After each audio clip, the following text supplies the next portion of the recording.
Imagine owning not one, but two incredible mansions bursting at the seams with artisan details. Hi everyone, Ken here. Today we are exploring the mansions of James H. Dooley. Hit that like button and let's begin exploring this house.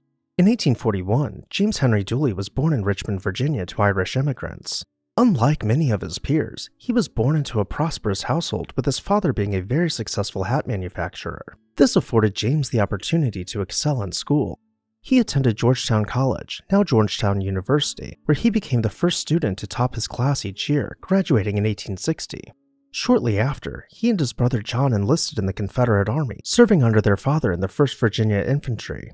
James was wounded and captured in 1862 during the Battle of Williamsburg, but after his release, he served in the Confederate Ordnance Department until the Confederacy was defeated.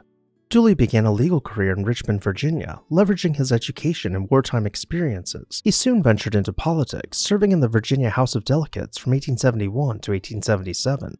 During this time, he invested in real estate, railroads, insurance, steel, and banking, significantly influencing Richmond's economic landscape as the Reconstruction faded into the Gilded Age.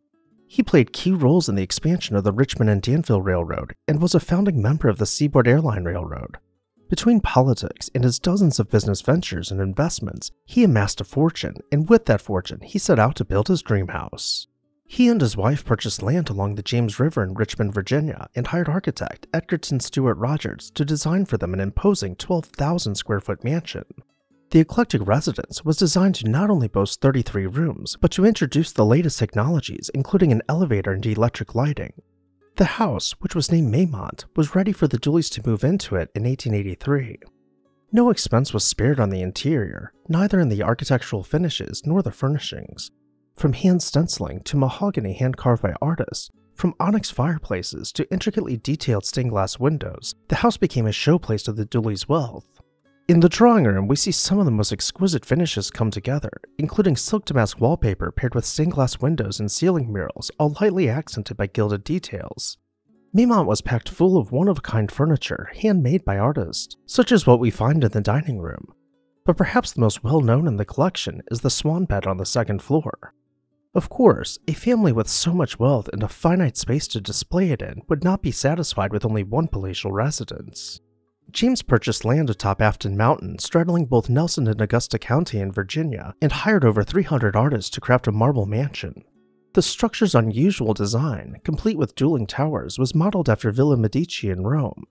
To further elevate its extravagance, large verandas and loggias were planned to break up the hulking mass of the mansion, with an arcade spanning the width and connecting them.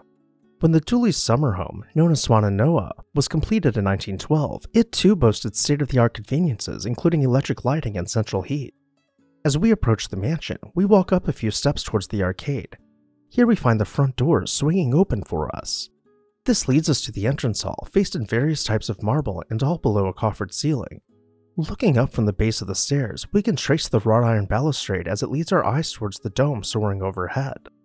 At the landing, we find a remarkable Tiffany stained glass window assembled from over 4,000 unique pieces of glass.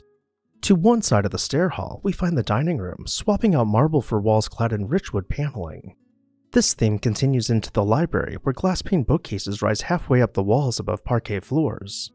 Though perhaps one of the most captivating spaces is the smoking room, complete with extensive hand stenciling and delicate relief work.